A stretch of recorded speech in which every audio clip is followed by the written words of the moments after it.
Bonjour Corinne. Bonjour Denis.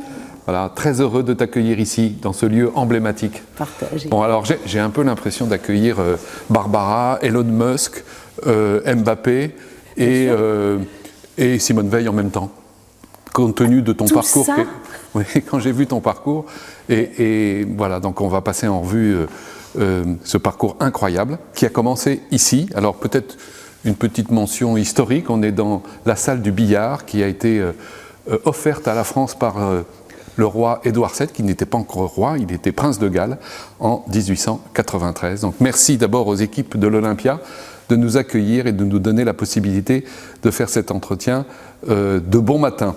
Mais il y a une raison, il y a une autre raison pour laquelle nous sommes ici. Ah bah oui, il y a une autre raison. Tout simplement parce que ce lieu tient une place particulière dans ma vie tout court, dans ma vie artistique, puisque j'ai fait mes premiers pas, on peut dire, de chanteuse. Parce que je suis, au plus profond de mes cellules, une chanteuse et musicienne. Alors comment ça a commencé ? Comment ça a commencé ? Tout simplement parce que j'ai intégré très jeune, juste à la sortie de mon bac, une école qui à l'époque avait été créée par Jack Lang, ministre de la Culture. Et qui a sauvé ce lieu au passage. Qui a sauvé ce lieu. Sauvé l'Olympia. Il a fait beaucoup de choses pour la culture. Parce que l'Olympia devait être détruit et la salle n'a pas été détruite grâce à l'intervention. On s'est battu. Au classement, voilà. C'est ça. Voilà. C'est ça.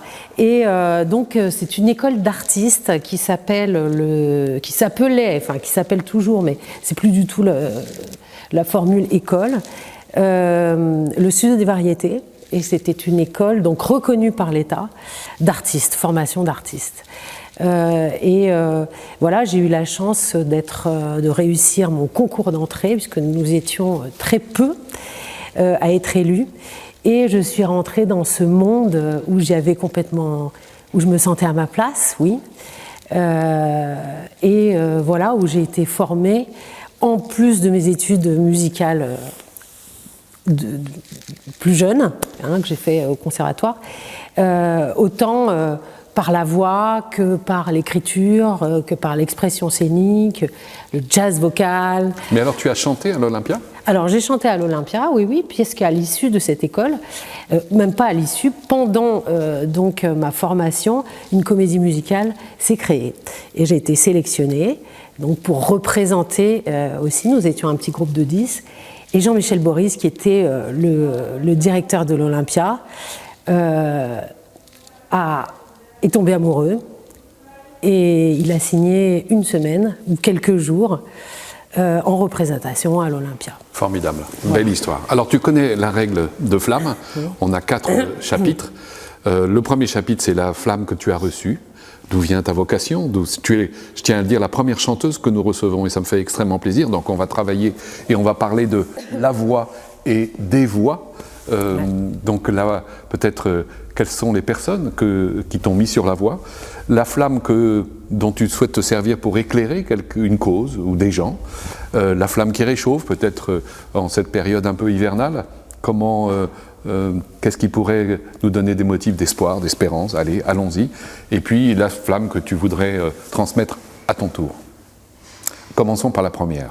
Alors la première, donc la flamme que j'ai reçue, c'est bien ça ? C'est ça. C'est difficile parce qu'il y en a plusieurs, mais il y en a une principale, on va dire que c'est la flamme olympique. C'est papa qui me l'a transmis. Ouais. Un amoureux de musique, un grand mélomane. Oui. Qu'est-ce qu'il écoutait ? Du jazz, évidemment. Un homme bien. Oui, un homme bien, du jazz. Voilà, j'ai été bercée par Dave Brubeck, le souffle de Stan Getz, la douceur de la voix de Joël Gilberto, voilà, papa sifflait beaucoup. Donc en fait, on avait toujours dans la maison comme ça une mélodie qui traînait et aussi un équipement musical. Donc je faisais du piano, j'avais mon piano, mais papa dans un espace du salon avait tout un équipement, donc un gros Revox. cet enregistreur Oui, magnifique. 4 pistes, où voilà, défilait. J'ai été élevée en fait à la playlist, puisque son grand plaisir du week-end, c'était d'enregistrer les vinyles, de faire des sélections de titres et d'enregistrer ça sur le Revox. Bien avant Spotify. Bien avant Spotify, évidemment.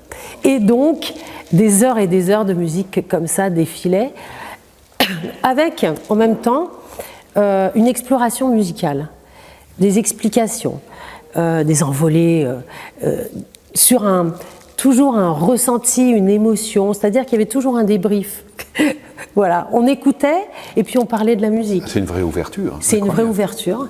Et en même temps, on a débordé sur la voix. Donc, il m'enregistrait, puisque déjà, bon, bah, c'était assez facile pour moi et que j'adorais ça. Donc, grâce à lui, il m'a mis derrière le micro. Et pareil, donc, on enregistrait, on écoutait, on débriefait et on recommençait. Et la musique, voilà, c'est écoulé comme ça. Formidable.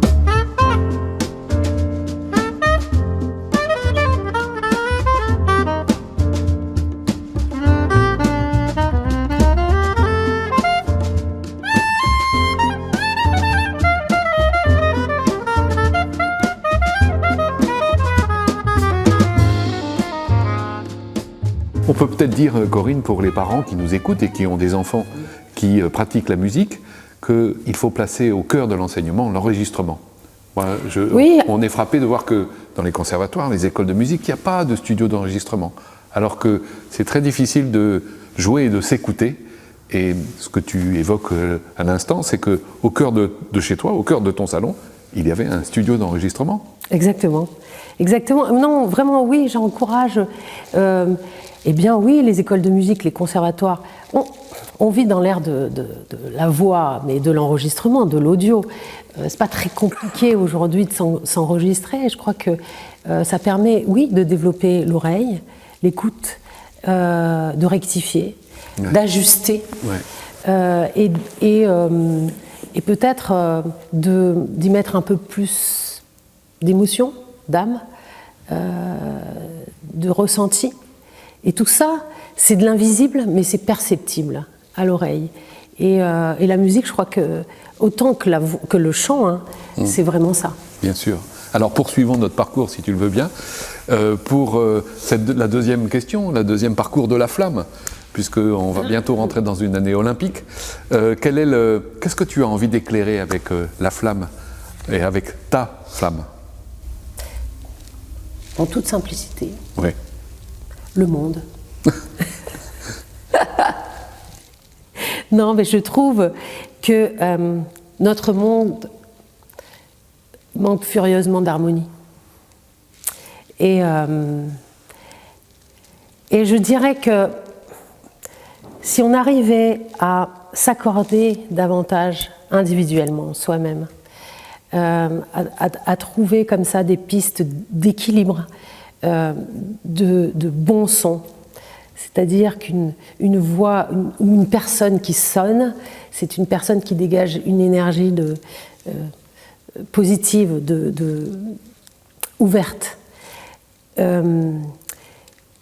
je dirais qu'en travaillant sur nous-mêmes, sur cette harmonie individuelle, on peut arriver collectivement à augmenter le degré de vibration et par extension, faire vibrer le monde. Oui, belle ambition. Alors, ouais, quand on t'écoute, on pourrait dire la théorie est bien, mais comment, ouais, se passe la pratique? Or, ouais, ce qui est très intéressant dans ton parcours, c'est que tu es une praticienne. Oui. Tu interviens en entreprise, oui, tu interviens, on va y revenir tout à l'heure sans doute, auprès de femmes qui ont traversé l'épreuve oui, du cancer. Oui. Et donc, j'allais dire, tu t'y colles au sujet de cette réharmonisation du monde. Raconte-nous comment se passe cette pratique-là. Eh bien, j'interviens dans les entreprises, individuellement, mais aussi collectivement, pour des équipes. Alors, l'idée, c'est d'arriver, c'est d'améliorer la cohésion, créer du lien social et mieux communiquer, pour mieux travailler ensemble. Et ça, tu le fais avec la voix ? Ah ben bien sûr, je le fais avec la voix, évidemment. C'est le premier outil de communication, Denis. C'est le premier outil de communication et je rajoute que c'est le seul instrument de musique vivant, à cordes et à vent. Donc, si on part de cette base, il est question d'envisager son corps comme un instrument de musique. Alors, tu as, je crois, bâti ou construit, élaboré une méthode. Oui, mais j'ai pas fini quand même. Vas-y. Sur l'entreprise. Je voulais simplement dire que intervenir auprès, par exemple, d'un service de direction financière. Oh là là. Oui, j'ai un souvenir très très clair d'un grand opérateur de téléphonie.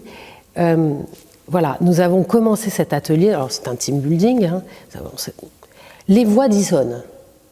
On a du mal à échanger, on a du mal à ajuster sa voix, mais on y arrive. À partir du moment où on va évidemment harmoniser le corps, hein, appuyer sur les bons boutons, nous avons quand même 300 muscles qui fonctionnent, donc si on explique bien, si on s'exerce bien, si on explore bien, voilà, en s'entraînant, on y arrive. Ben, je peux vous dire que le résultat de ça, c'est qu'on arrive, un directeur financier avec toute son équipe, à chanter, ouvrir la voix, hein, et à lire dans les visages la complicité, la surprise, l'envie d'échanger autrement, donc découvrir des facettes finalement de soi, mais des uns et des autres, dans ce contexte, permet par la suite, en fait, voilà, de dynamiser l'équipe autrement. Voilà ce que je fais. Alors je reviens 2 secondes à la méthode. Oui, parce la que, méthode. Franchement, tu te retrouves au petit matin dans une direction financière avec qui est une profession éminemment respectable, bien entendu, mais qui n'est pas la plus joyeuse a priori, ni la plus créative. Comment tu débloques les âmes pour que d'un seul coup un DAF se mette à chanter? Alors c'est très simple. La méthode, bien sûr, que j'ai créée et que j'ai lancée. Qui s'appelle Chanter, c'est du sport. Qui s'appelle Chanter, c'est du sport. J'ai lancé en 2009. Donc on a lancé cette notion avec un grand club de sport, la notion de chanter, c'est bon pour la santé. Oui, bien sûr, puisqu'on va mettre en avant les bienfaits que procure le chant, la musique sur le corps et le mental. L'idée, c'est évidemment de partir d'envisager son corps comme un instrument de musique pour l'explorer et en sortir le meilleur. Et le faire sonner. Et le faire sonner, résonner individuellement et collectivement. Le fil conducteur, c'est la respiration. Aller chercher sa respiration, se remplir. Remplir son corps, utiliser tout l'espace, oui Denis, dans sa largeur et pas dans sa hauteur. Tout simplement parce que, voilà, on est toujours dans cet ancrage, dans ce travail de profondeur pour faire finalement vibrer et aller chercher la voix de poitrine, mais cette voix de grotte qui nous vient du ventre, d'accord ? On va chercher des petits bouts d'âme, donc des petits bouts de flamme, voilà, qu'on va nourrir, alimenter. Passons au 3e chapitre. Oui. Sans transition, le petit bout d'âme qui va réchauffer, le petit bout de flamme que tu souhaites utiliser pour réchauffer. Réchauffer qui ? Réchauffer quoi ? Mais je parlerai de la voix des femmes. Oui. De la voix X et la voix E. Cette voix qui s'élève pour défendre les droits, nos droits.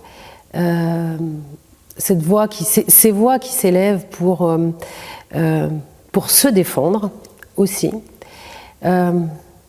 pour chanter pour la paix et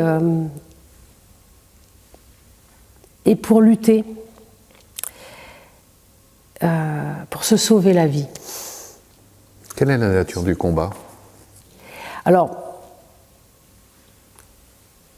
je parle du cancer là. du cancer du sein, puisque ça m'est arrivé. Bon, c'est dit. Et qu'en fait, cette méthode, chanter c'est du sport, je parle de mon heureux malheur, mais c'est grâce à cet accident de santé que cette méthode existe. Et parce que j'ai dû décortiquer mon corps, l'explorer autrement, lui donner, le comprendre mieux pour me reconstruire. On peut le dire, peut-être tu as dû, non pas tout réapprendre, mais effectivement reconstruire, compte tenu de la maladie que tu as traversée, tu as dû chanter autrement. Alors chanter autrement, oui, et partir à la reconquête de ma voix qui avait été diminuée par les traitements. C'est ça. Donc diminuée par les traitements, parce que c'est un traitement lourd et dont on ne connaît pas tout à fait les conséquences, mais en gros maintenant on en sait un petit peu plus. Et du coup, pour la musicienne et la chanteuse que je suis, ne pas arriver à atteindre une note, ou en tout cas à la sentir s'installer, c'était très contrariant. Enfin, ça a été compliqué pour moi. Oui, c'est un drame. Bah, complètement, oui, mais en même temps, ça m'a permis d'explorer ma voix autrement. C'est-à-dire, plutôt que de partir sur la performance, sur la hauteur, c'est-à-dire livrer une note dans la précision, j'ai été chercher dans la profondeur, j'ai été explorer en fait la partie plus grave de ma voix que je connaissais moins, qui m'a apporté beaucoup de chaleur en fait, de rondeur, qui m'a permis d'apaiser mon corps, je pense aussi, et mon cœur, et de transformer. Voilà, de transformer et d'aborder en fait le chant un peu autrement avec, je dirais, beaucoup plus de douceur. Je veux dire par là l'imperfection, c'est-à-dire que aujourd'hui l'imperfection est intégrée. Tu as accueilli l'imperfection. J'ai accueilli l'imperfection, mais en même temps c'est ce qui fait la nature nos singularités, et c'est ce qui fait finalement la particularité, ce qui définit nos voix. C'est voilà. Souvent, je prends comme référence le disque. On a la face A puis la face B, et très souvent la face A, finalement, c'est celle qu'on met en lumière. Mais celle qui réveille le plus, qui se révèle le plus et qui est la plus profonde, c'est quand même la phase B. Donc j'aime bien travailler sur la phase B, et sur moi, et sur les gens que j'accompagne. Oui, alors ce qui est magnifique, c'est que cette épreuve que tu as traversée, si je puis dire, tu l'as partagée, les enseignements, tu l'as partagé avec d'autres, puisque tu as créé une association qui s'appelle Le Souffle Rose. Oui, j'ai fondé. On peut peut-être en dire un mot par rapport à la rencontre avec des médecins, et tu as travaillé sur, j'allais dire, sur les rétablissements possibles, sur les convalescences, sur l'après.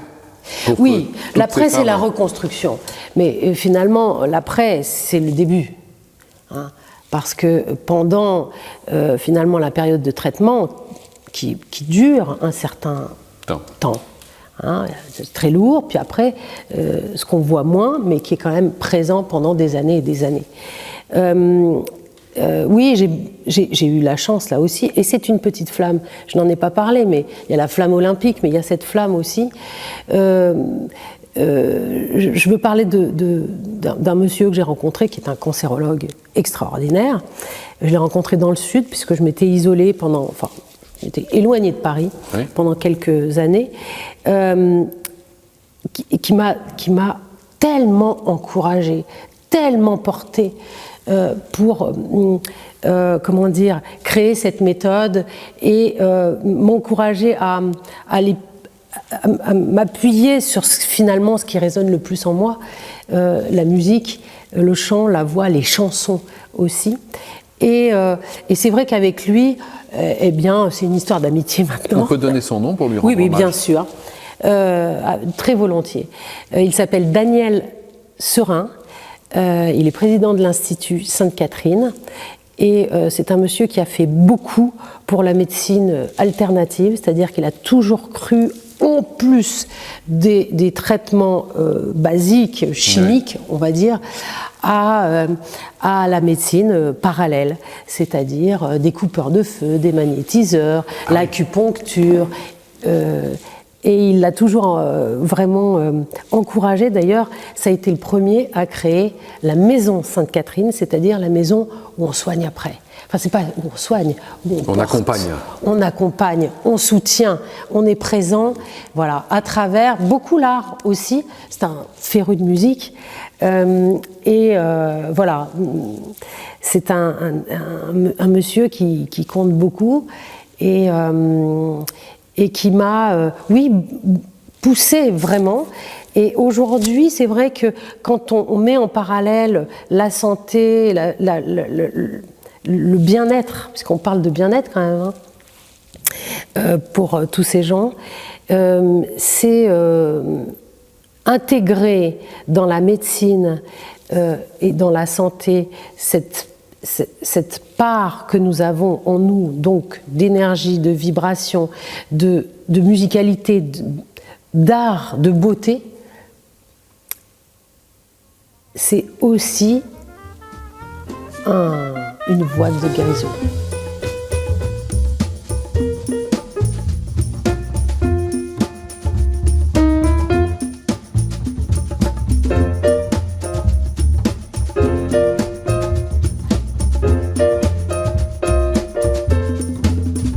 Passons au 4e chapitre, si tu le veux bien, qui est cette fois, dans le passage de la flamme, eh bien, il y a la transmission, une sorte de relais. Donc, à qui ou comment veux-tu transmettre cette flamme? C'est un peu ton métier, ce que tu fais aujourd'hui, puisque tu te produis, puisque tu as cette association, tu as cette méthode, tu interviens, je le disais tout à l'heure, en parlant d'Elon Musk, d'Mbappé, de Simone Veil et de Barbara. Donc tout ça, c'est tout en un. Voilà. À qui veux-tu transmettre cette flamme? Avant de répondre, je voudrais simplement m'appuyer sur une citation de Picasso que j'aime beaucoup et qui dit « Le sens de la vie, c'est de trouver son don. Le but de la vie, c'est de le transmettre, de le partager. »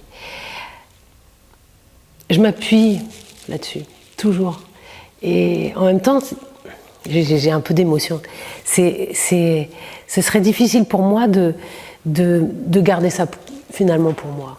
Je crois qu'on a le sentiment d'avoir découvert ou d'avoir compris des choses dans le but finalement d'améliorer son degré de bonheur, de joie, de flamme.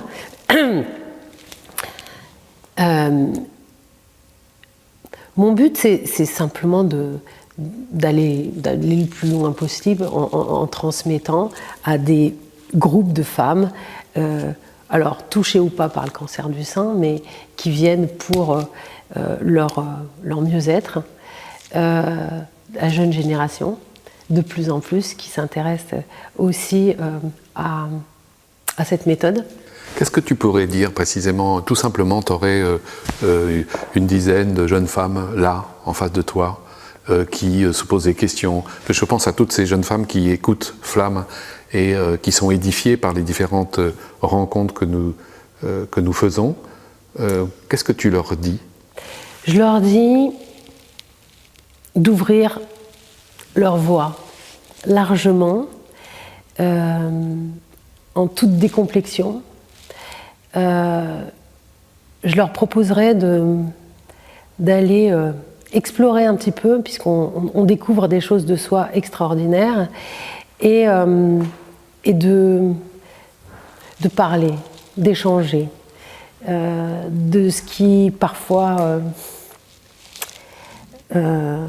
freine, paralyse, qui empêche de grandir. Et parler à qui?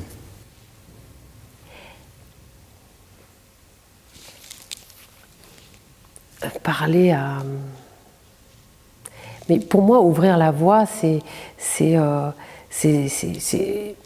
c'est une part de sincérité partagée, c'est partagé avec son entourage, oui. c'est partagé avec son entourage familial, personnel, mais aussi professionnel. C'est miser sur l'authenticité, sur la sincérité, sur l'honnêteté de ce qu'on ressent, de ce en quoi on croit, de ce qui nous anime et qui nous guide, donc cette lumière, cette flamme, être dans cette verticalité, dans cet ancrage qui permet, je pense, d'être beaucoup plus harmonieux avec soi. Est-ce que chanter donne confiance? Oui, chanter donne confiance. Pourquoi? La confiance, on va la chercher en soi. On va la chercher dans sa racine. Chanter demande de s'aligner avec son instrument de musique et en même temps demande d'ouvrir la voix largement, mais d'oser, oser se dépasser, oser aller plus loin dans la note, oser s'ajuster, c'est-à-dire rater. Rater. En France, on n'aime pas rater. Il faut que ce soit bien tout de suite.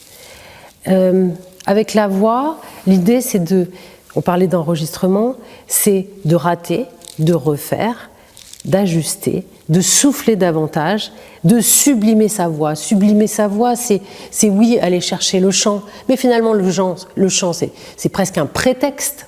Hein, c'est exploiter finalement son instrument principal de communication de façon artistique, c'est de l'explorer d'une autre façon, mais surtout c'est miser sur vraiment les dirigeantes que j'accompagne, j'en ai accompagné certaines individuellement, à prendre la parole, à se positionner. C'est vraiment ce que j'essaye de leur transmettre, c'est-à-dire cet ancrage, cette croyance et miser sur l'authenticité et la sincérité. Et je crois qu'il n'y a rien de mieux que de se regarder dans la glace en face avec sa bonne voix et se dire qu'on est tout simplement dans sa justesse, dans son harmonie. Merci Corinne, merci de nous avoir fait confiance parce que je sais combien c'était pas évident pour toi. Toi qui as chanté sur la scène de l'Olympia, là tu es à l'Olympia et... C'est pas pareil. Denis, c'est pas pareil. Mais vraiment, je te remercie beaucoup et puis je voudrais te laisser les derniers mots de cet entretien. Et si tu peux le faire en chantant, on serait très heureux. Fly me to the moon and let me play among the stars. Let me see that spring is like on Jupiter and Mars. In other words, hold my hand. In other words, baby, kiss me. Fill my heart with song and let me sing forevermore. You are all I long for, all I worship and adore. In other words, please be true. In other words, I love you.